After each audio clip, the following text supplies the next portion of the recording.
It's been fantastic.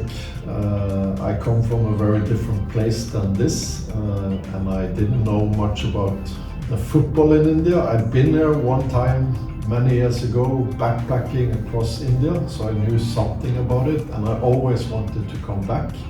So when I got the chance now to come to the Young Champs, a really strong academy and the best one here, it was a week I look forward to, and I will forever remember it. I can promise you that. Yeah, so I'm a former player, played professional for 10 years. Then I went into coaching, and I also did my education in first sports psychology and then clinical psychology. So then I have worked as a head coach and assistant coach with both national teams and club, and I also work with both men and women and young and old, so I have a quite broad background. But the main thing is probably 10 years with the under 21 team of Norway, where we've had quite a few really big stars now, with Erling Haaland as the main one, but also Martin Ødegaard, of course, Oscar Bob and Nusa, and also on the women's side we have strong and good players. So I've been fortunate to be part of that development of Norwegian football for the last 10-15 years as a coach. Yeah, so I think it's getting more normal to apply psychology and to have sports psychology and mental training in football. I still think there is a huge potential in unlocking that mental side. So everyone knows that it is important, like the decisive moments. And so many times we see it's not about the technical or the tactical, but it's really about the emotional and the mental side of the game. And based on the importance, I think there's a huge potential to develop this part.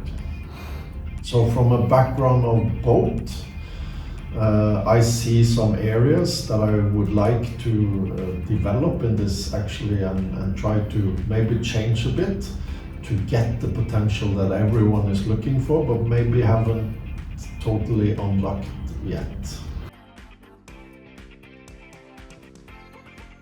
As the nature-nurture thing always comes up, I think a bit of both. So I think some players are born with a more natural capacity to deal with pressure, but I think a lot of it can be developed, especially if you start and you do it in a systematical way. And it's all about exposure and reflection on this, and trying to be in a competitive mood and learning that. And of course, at the highest level, there is a sort of natural selection also on the mental game. But I've seen many players taking steps as they grow older, as they experience, as they grow more confident. So I really think it's something that we can develop. And I also believe that a lot of these mental capacities is not purely in the head or heart of the individual, but it's relational. Okay. So I think the environment you can create and building trust, then you will be able to have a winning mentality, because you have the safety net and you have the courage of all the others supporting you. So a lot of interesting issues on this. Yeah, I think first of all, let players and staff and everyone know you don't have to be perfect.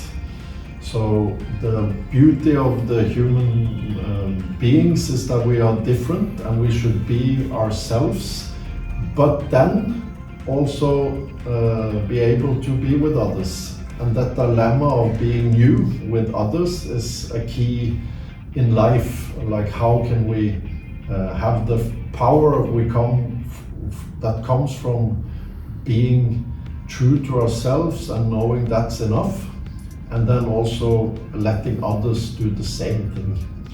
So if we then put that together in a team, for instance a football team, we will really get the best of the human people and teams. So that part is so important to develop, and from there then you need to grow an environment where people feel welcome, appreciated, and challenged. And then it will grow. We have only the cactus grows in the sand, so we need to create an environment that handles diversity and allows a different kind of people to develop.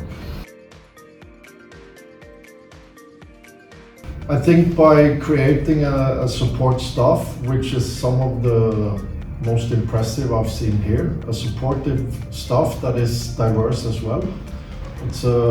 You're totally right. The kids here, they are different age, they come from different parts of the countries, they have different personality, they are different in the development. So for one person to fix all that is impossible. You will naturally connect with different people, and to be able to create enough support so everyone has some kind of connection with someone helps a lot. And here you have women and men in the staff, you have young and old, you have academics and more old school footballers. So it's a really good mix that makes it a great environment for any player to be in. So that's how you can do it. You need to accept the diversity, adapt to it, and build from each different starting point, so to say. So when Satak reached out to me, it was also that you have done this model for quite a few years and now also looking to take the next step. So that's where we started talking a bit. And I see that this psychological department has a diversity in it and a really good starting point with sports psychology running through. It has a place in the training sessions, the coaches talk about it. So it's quite integrated compared to many other places. And that's a really good starting point to developing it further. And the way to go in this, in my opinion, is to make it even closer to the football situation. It's to make it a natural part, just like the physical part and the tactical part. This should be a part of the everyday work for players and coaches and just be integrated in like every other thing in football. And this place does that really well and will only do it better in the years to come, I'm sure. I think that's a really good point, because there's probably many different understandings when we talk about the mental aspect.